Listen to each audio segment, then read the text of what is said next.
Again, if you're in Exodus, we're looking at the 3rd chapter and the 4th chapter. How many of you have ever had a phone call from a telemarketer? Nobody? Okay, somebody, right?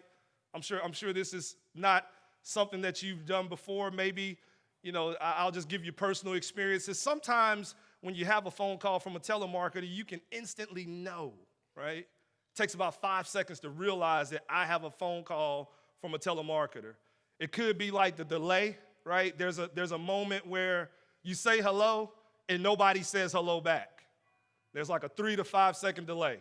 You're like, okay, here's one of those. Or there's a 3 to 5 second delay and then the person comes online and then there is the sound and the ambiance of a call center. Anybody ever experienced that? Where you hear people in the background and you know that this is the moment that somebody's about to call me and try to sell me something, right? Cupcakes, I don't know, cupcake mix, something. Somebody's about to sell me something. And so you have a moment, and maybe this isn't you, maybe this is just me, but you have a moment within that 0 to 7 seconds to hang up. Like I said, you guys are way holier than I am, so this probably doesn't include you. But every once in a while, when I'm in a rush, or every once in a while when I'm just like, you know what, today's not the day. If it takes 5 seconds to get to me, that's 5 seconds too long, and I just hang up, right? And I'm just like, if it's important, somebody will call back or leave a message. Like I said, I'm just confessing openly to my brothers and sisters. This is not something that I'm sure you guys have any problems with. So I'm just telling you that sometimes you know when a certain call is given to you, right? And I think that's the same way when God calls. There are certain indicators, certain things that we know and certain things that you might sense and certain things that you might just realize within your bones. And here is a moment in which God is calling a man in Exodus chapter 3. And the indicators are as clear as day that it is God who is in fact calling him. I want to key in on 2 different thoughts this morning as we think about this call. I want to key in on the God who calls, and then I want to key in on the one whom he calls. The God who is calling and the man who God is calling.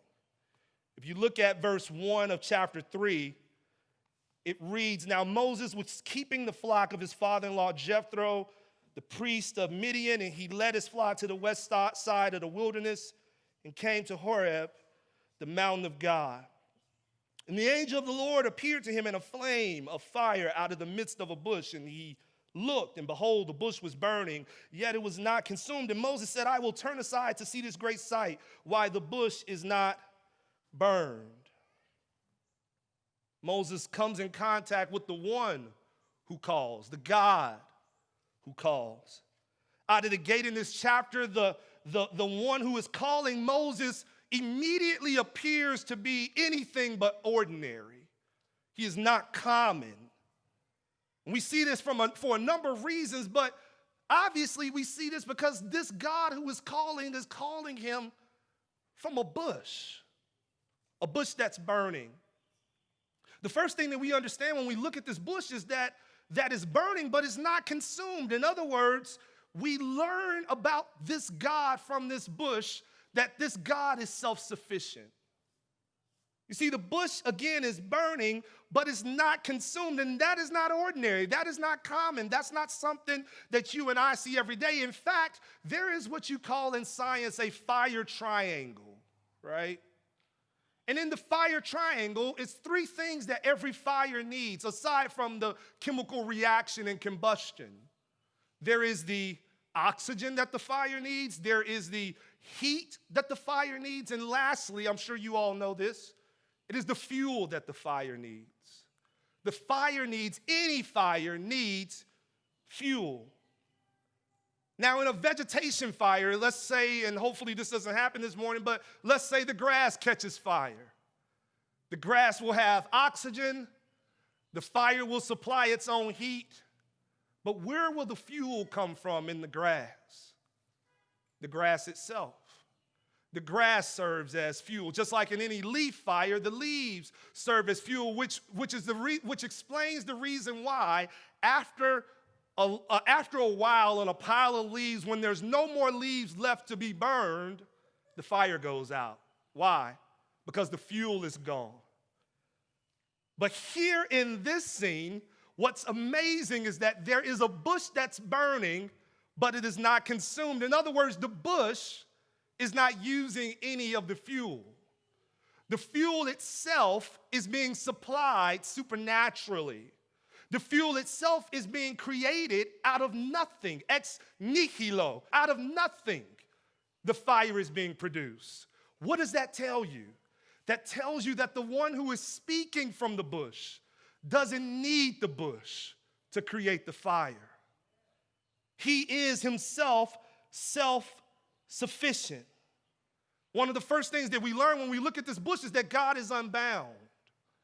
That he is not bound to natural laws, that he is not bound to natural limitations, that he, the one that calls Moses in this moment, is not confined to the same restrictions as Moses, nor us. He has no need for anyone or anything. And so you must understand, taking this picture, you must understand that God doesn't call anyone because he needs them. He produces whatever he wants, whenever he wants. In Genesis 1, we hear the words, God said, let there be light, and light came into being. He doesn't call because he needs. When God calls us, it isn't to fill some void within himself. Rather, when God calls us, it is to accept an invitation to join him in his work in the world. He is offering you a chance to participate in what he is doing in the world when he calls you.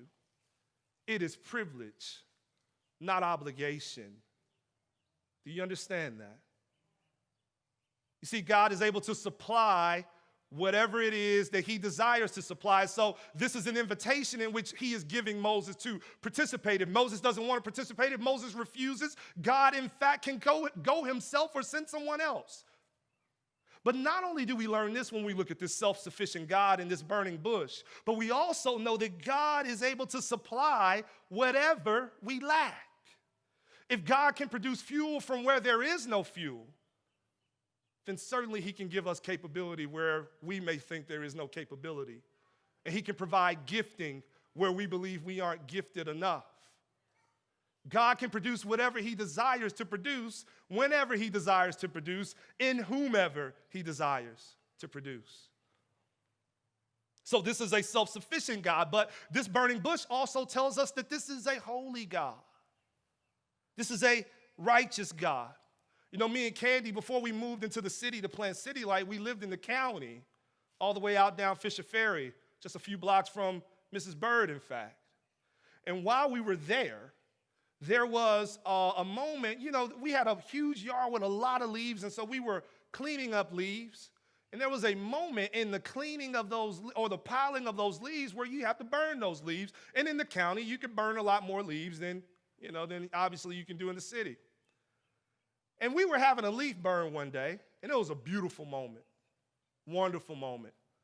Me and the boys were out, Candy was out. It was so nice, and we were just watching the flame and talking and reminiscing. And in the midst of all of this beauty, there was somehow a moment in this leaf burn where the gasoline can, or the gasoline canister that we were using to burn the leaves, the nozzle caught fire.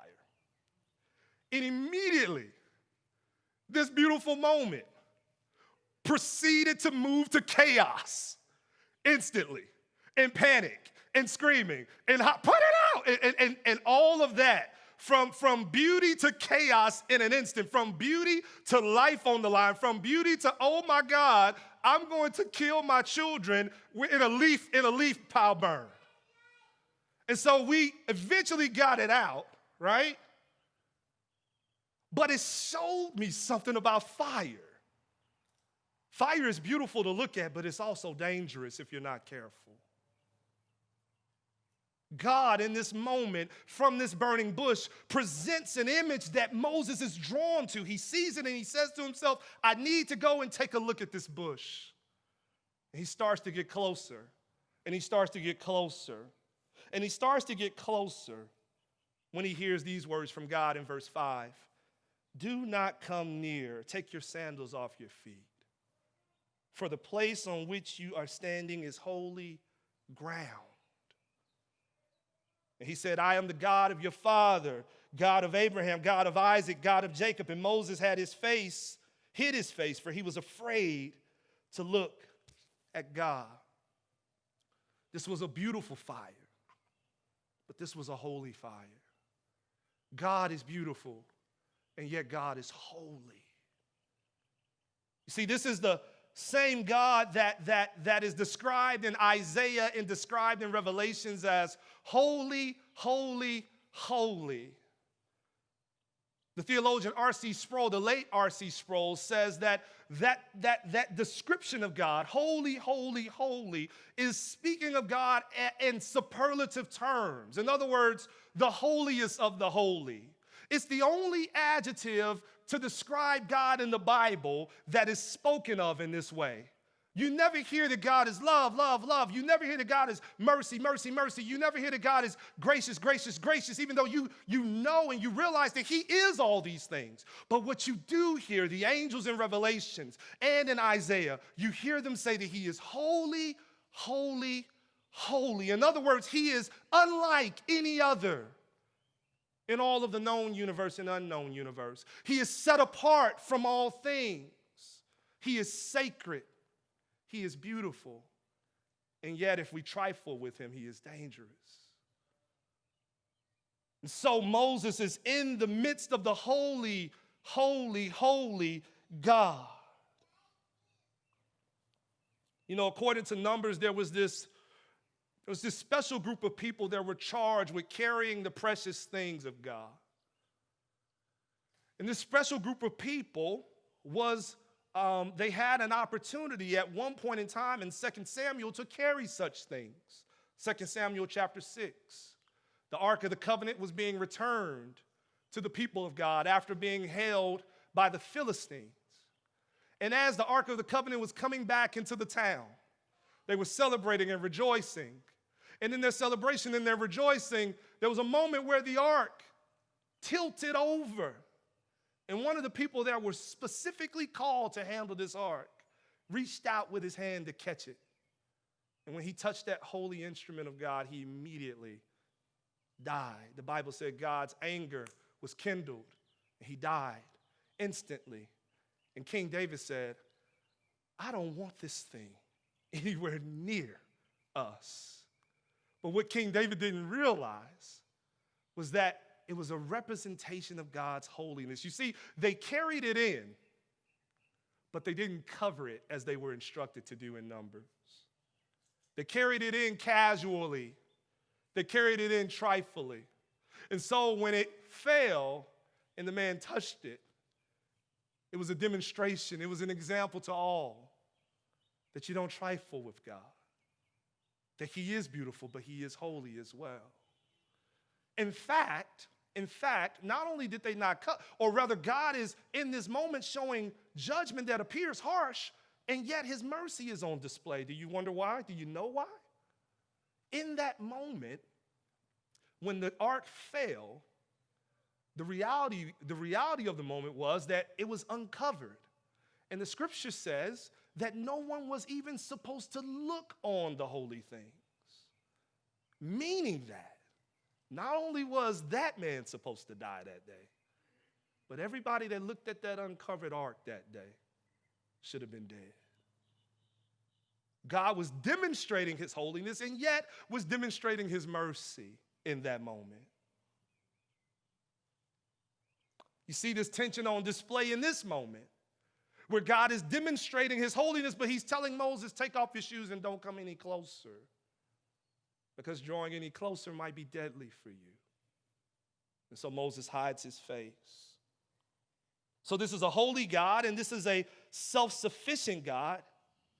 This is a God, in fact, that we hear his name. In verse 13, it says, then Moses said to God, if I came to the people of Israel and say to them, the God of your fathers has sent me to you, and they ask me, what is his name? What shall I say to them? And God said to Moses, I am who I am.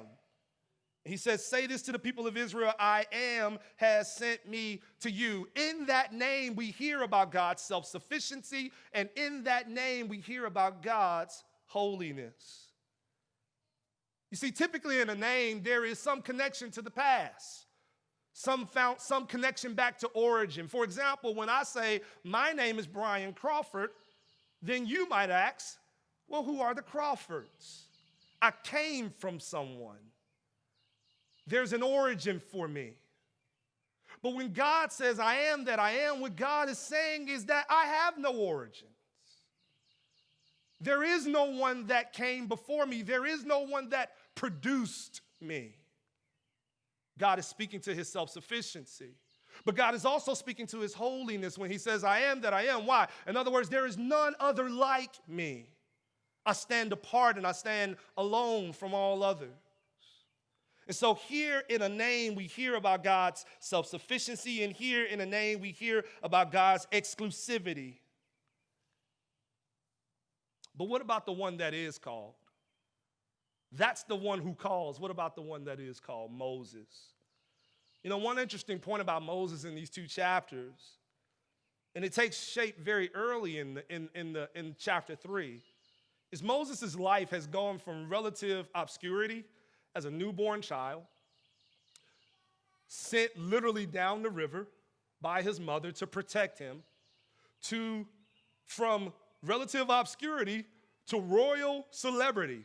He's found by the daughter of Pharaoh and adopted by the daughter of Pharaoh, rises to prominence in Pharaoh's kingdom, and then all of a sudden, he sees a scruffle, and he sees a scruffle with an Egyptian against his kin. He, in defense of his kin, kills the Egyptian, and then, of course, he's ran out of the kingdom, chased out of the kingdom with the threat of death. And he escapes, and he's exiled. And now we see him go from relative obscurity as a young newborn baby floating down a river to royal celebrity, being raised in the kingdom of Pharaoh, back to relative obscurity as a man exiled from the kingdom. And this man in this kingdom that's been exiled. He's been exiled for 40 years. He's 80 years old. He's an older man. And he's a shepherd. And if you've read through Genesis, then you realize that Egyptians despise shepherds. So not only is he an older man, not only is he a forgotten man, but he's a despised man. And this is where God calls him.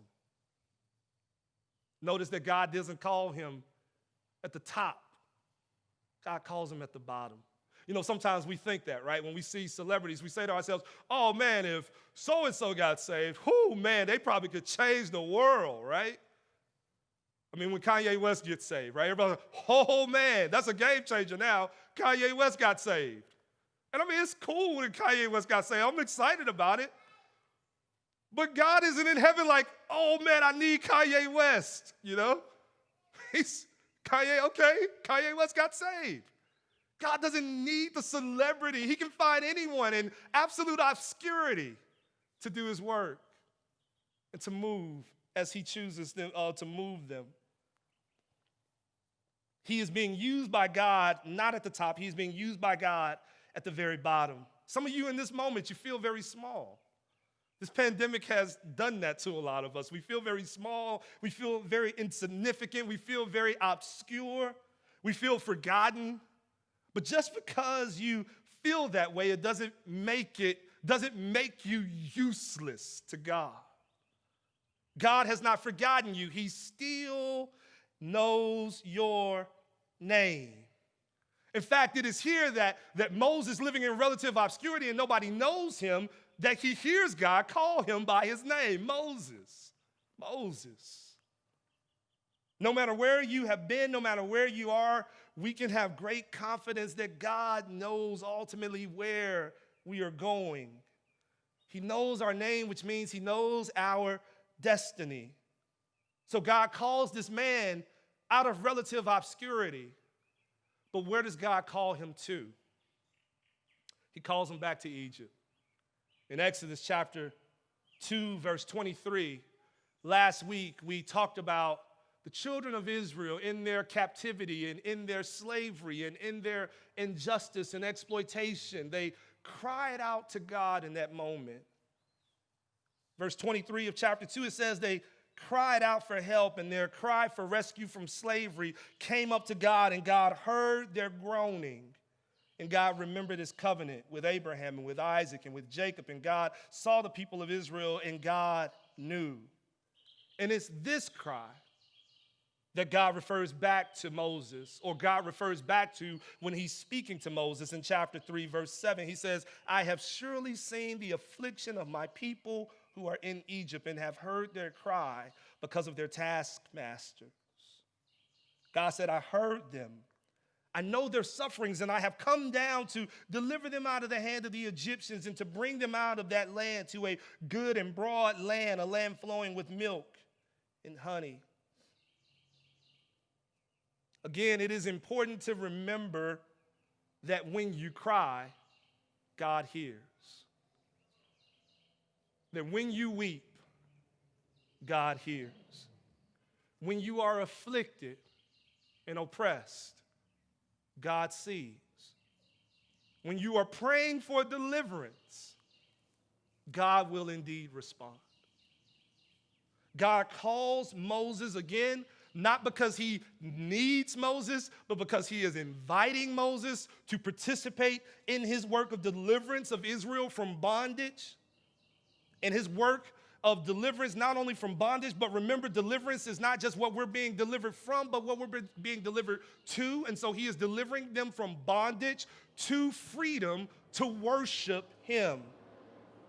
You see, if God is watching and if God will respond, I'm here to confidently say that yes, he has been, yes, he is, and yes, he will respond to you as well. That if you cry out to him, he hears you. In fact, in describing the nature of salvation, the Apostle Paul says in Romans chapter 10, verse 13, everyone who calls on the name of the Lord will be saved. Those that cry out to God will be heard by God. He is listening. He does see. He will respond. With that said, how does God choose to respond here to Israel? And how does God choose to respond to Moses? Exodus 3 and 10 gives us the answer. Come, I will send you to Pharaoh that you may bring my people, the children of Israel, out of Egypt. So here is God's plan. Everybody ready? Go get my people. There is no strategy. There's no, here. We're going to draw up some plans, and we're going to send you through the back door. We're going to send you down the river. We're going to smuggle you in through cargo. No, there's none of that. This is not Mission Impossible. This is just Moses, go get my people. That's the plan. Which obviously brings up another question. God, what do I go get them with? What is in me that qualifies me to go get them? I have no resources. Apparently, or at least it doesn't appear to be a really good plan you formulated.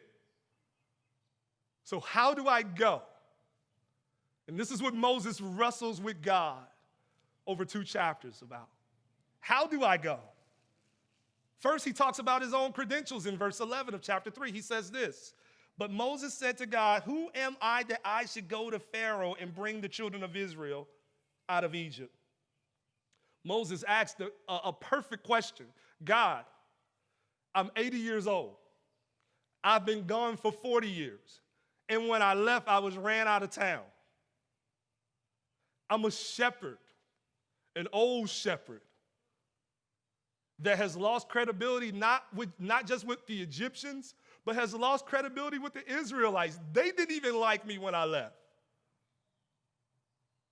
So who am I that I should go? And God responds to Moses in verse 12, and he says this, but I will be with you, And this shall be the sign for you that I have sent you. When you have brought the people out of Egypt, you shall serve God on this mountain. Moses says, Lord, I have no credentials. God says, I'll be with you. Moses raises a second excuse, a valid one. In chapter 4, verse 1, he says, but behold, they will not believe me or listen to me, for they will say the Lord did not appear to you. God, not only do I have no credentials, I have no credibility. Like I said, when I left, they didn't like me. I was ran out of town. God responds to Moses, and he says in verse 2, what is that in your hand? He said, a staff, and he said, throw it on the ground. So he threw it on the ground, and it became a serpent, and Moses ran from it, because Moses is being Moses. But the Lord said to Moses, put out your hand and catch it by the tail. So he put out his hand and caught it, and it became a staff in his hand, that they may believe that the Lord, the God of our fathers, the God of their fathers, the God of Abraham, the God of Isaac, the God of Jacob, has appeared to you. Again, God says, put your hand inside your cloak. And he put his hand inside his cloak, and when he took it out, behold, his hand was leprous like snow. Then God said, put your hand back inside your cloak. So he put his hand back inside his cloak, and when he took it out, behold, it was restored like the rest of his flesh. Moses said, I have no credibility. I'm an old man. And apparently I'm a little jittery, which is why I jumped when I saw the snake. But God says, what? I am with you. Moses raises a third excuse in verse 10 of chapter 4. Moses said, O Lord, O my Lord, I am not eloquent, either in the past or since you have spoken to your servant, but I am slow of speech and of tongue. I mean, good leaders have to know how to speak well, right? And I've never been able to speak well. For the last 80 years, I haven't spoken well. So, Lord, you need a capable leader. If you're going to send someone for deliverance, you need someone that is capable, right? God responds. Verse 11, then the Lord said to him, who has made man's mouth? Who makes him mute or deaf or seeing or blind? Is it not I, the Lord? Now, therefore, go, listen, and I will be with your mouth and teach you what you shall speak. Moses said, I can't speak. God said, who created you? In other words, don't you know that I've watched you stumble in speech for the last 80 years of your life? And yet I'm calling you. What does that mean? That means that any capability that you do not have, I will supply it. Whether it go through your mouth or whether it go through someone else's mouth, I will resource you. Whatever it is you need. In other words, I will be with you. Moses raises a final excuse in verse 13, but he said, oh Lord, please send someone else.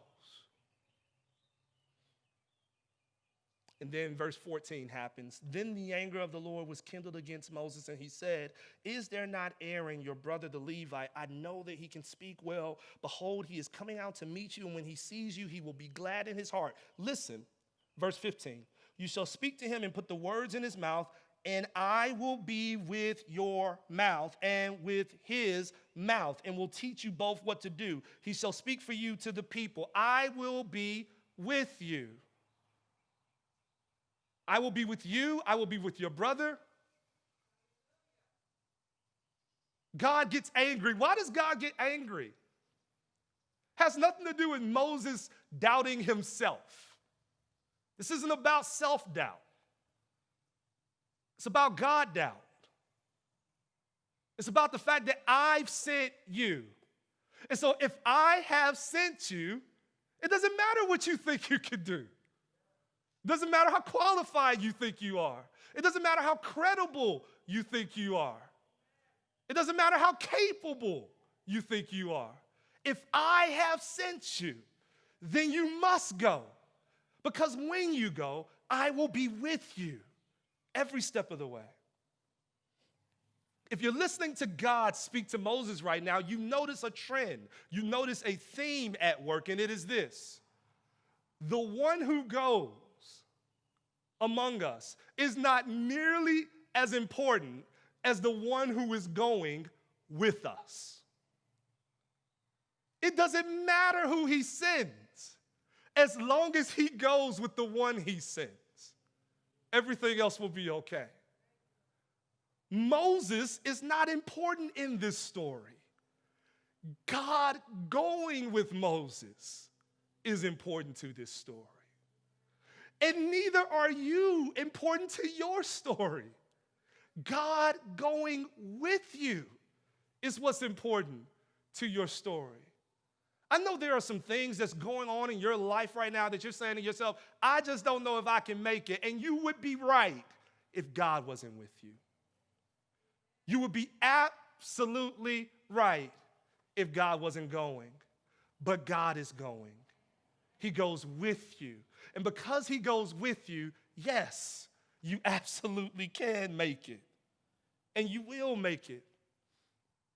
So Moses goes, obscure as he is, with little credibility, with little qualifications, but he goes with God. And thus that is all he needs. You know, God's greatest act of deliverance didn't even include us. Jesus came down and saved us apart from us. Saved us without our help. Saved us without our assistance. Saved us without our capability. Saved us without our credibility.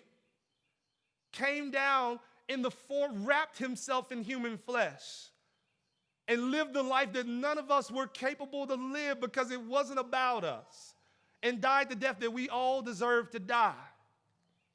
So God shows himself to be a deliverer apart from us through his son Jesus. And so when we see Jesus deliver us apart from us, then we know that everything else in life that God calls us to do, he can do apart from us.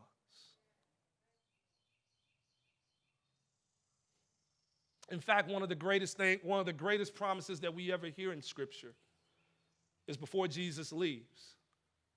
We hear Jesus say the words, "Lo, I will be with you always, even until the end of the ages." The sweetest words that fallible people like you and me could ever hear, that incapable people like you and me could ever hear, that people that lack credibility like you and me could ever hear. That I will be with you. I will go with you. You know, this morning, if I'm honest with you and I confess openly to you, and I don't know, sometimes the Lord just does things like this when we are in a moment of preparation and study for a text. But this morning, I probably felt the least capable of doing this than I have felt in years. That I have felt since we planted this church. That literally in this moment, as I am preparing to preach, I found myself just saying to myself, what are you doing? You're not qualified to do this. You're not very good at it. What are you doing? And it was in that moment that I was reminded of the text that I was about to preach to you guys. That it isn't about me.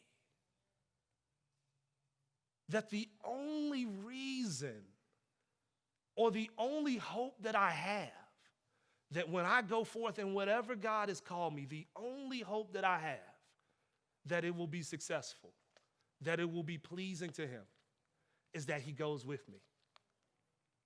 And so in that moment, I was reminded to just ask the Lord, Lord, come with me. I'm not capable. I'm not qualified. I'm not able. But Lord, go with me. And I know that's your cry for, I know in this room, or I know in this courtyard this morning, that is the cry for many of you. As you reflect over your life and you look at everything that's in front of you and you look at all the mountains that seem to be surrounding you, you're saying, I am not capable of this. And saints, let me encourage you by saying that that is exactly where you need to be, so that your trust and your dependence and your reliance would not be on yourself, but it would be on God. And so go, make his name famous. Go, share the gospel. Go, live on mission. Go, love neighbor with everything that you have. But never go saying to yourself that I'm going because I'm great. Always remind yourself that the only reason I'm able to go is because he goes with me. Would you pray with me?